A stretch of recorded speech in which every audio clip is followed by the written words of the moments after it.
আসসালামু আলাইকুম। প্রিয় দর্শক, শেখ হাসিনা ইস্যুতে যেমনটা সন্দেহ প্রকাশ করেছিলাম, এখনো পর্যন্ত তেমনটাই ধারণা করে নিতে পারি বা আমরা ধরে নিতে পারি সরকারের যে আচরণ এই মুহূর্ত পর্যন্ত সেই জায়গা থেকে। বিষয়টা হচ্ছে যে শেখ হাসিনা দেশে ফিরে এসে বিচারের মুখোমুখি হতে চান, এমন একটি গুঞ্জন গত কয়েকদিন ধরে চলছে এবং তারই অংশ হিসেবে আগামী 15ই আগস্টের আগেই তিনি ভারতে বাংলাদেশ হাই কমিশনে ট্রাভেল পাস চাইতে পারেন, এমন গুঞ্জনও ছড়িয়েছে। এমন গুঞ্জনও আওয়ামী লীগের ইউরোপ নেতাদের কারো কারো পক্ষ থেকে দাবি করা হয়েছে।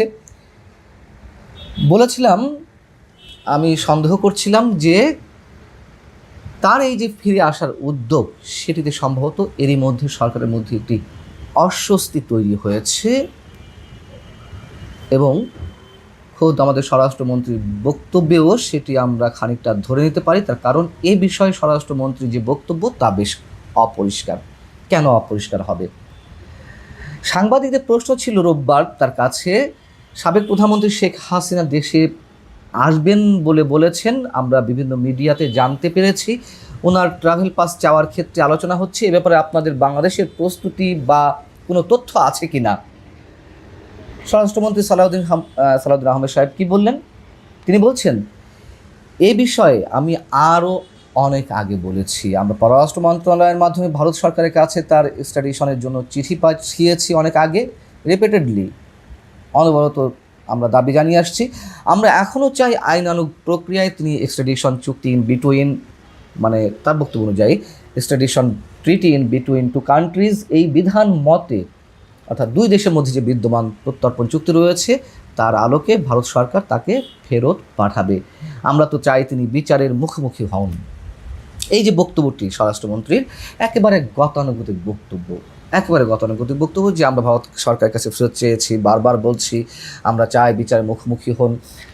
আমি এই মানচিত্র চ্যানেলে গতকাল শনিবার এই বক্তব্য দেওয়ার চেষ্টা করেছি বা এটি বোঝানোর চেষ্টা করেছি যে শেখ হাসিনাকে ফিরিয়ে নিয়ে আসতে ইউনূস সরকারের যে বক্তব্য ছিল সেটিও রাজনৈতিক বক্তব্য। ইউনূস সরকার চায়নি শেখ হাসিনা ফিরে আসুন বাংলাদেশে বা বিচারের মুখোমুখি হন। সম্ভবত এই সরকারও চাইছে না শেখ হাসিনা ফিরে আসুন। যা বলা হচ্ছে তা স্রেফ রাজনৈতিক বক্তব্য। তার কারণ বারবার বলে আসছি যে শেখ হাসিনা ফেরত এসে নিশ্চয়ই তাকে কারাগারে থাকতে হবে, আত্মসমর্পণ করতে হবে।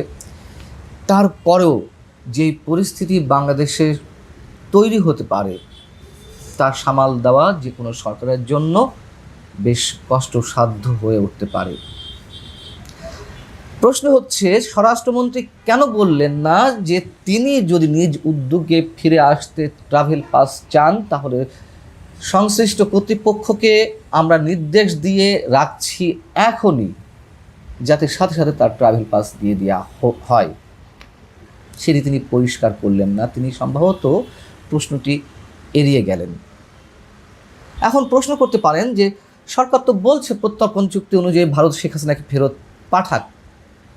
সরকারও বেশ ভালোভাবে জানে, সেটি ইউনূস সরকার হোক অথবা বর্তমান বিএনপি সরকার হোক, ভারত শেখ হাসিনাকে ফেরত পাঠাবে না। ভারত এরই মধ্যে তার বিচার প্রক্রিয়া নিয়ে সন্দেহ প্রকাশ করেছে। তারা মনে করছে তার যে বিচার হচ্ছে এটি সম্পূর্ণ রাজনৈতিক উদ্দেশ্য প্রণোদিত এবং ভারত যদি প্রত্যর্পণ চুক্তির আলোকে শেখ হাসিনাকে ফেরত পাঠায়, সেখানে যে একটি ক্লজ রয়েছে সেটিকে বাইপাস করেও, তাহলে মোটামুটি এটি এক ধরনের স্বীকৃতি দিয়ে দেওয়া যে শেখ হাসিনা অপরাধী। ভারত সরকার সেটি কখনোই চাইবে না।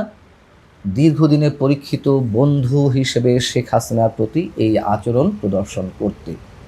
এখন প্রত্যর্পণ চুক্তিতে কি বলা আছে আপনারা এর মধ্যে জেনে গেছেন। গত 1.5-2 বছর এ নিয়ে অনেক আলোচনা হয়েছে। তারপরে একটু মনে করিয়ে দিই, প্রত্যর্পণ চুক্তিতে বলা রয়েছে অন্য কোনো দেশে আশ্রিত কোনো ব্যক্তি নিজ দেশে যে বিচারের সম্মুখীন হচ্ছেন তা যদি গ্রহণযোগ্য হয় তাহলে ফেরত পাঠাবে।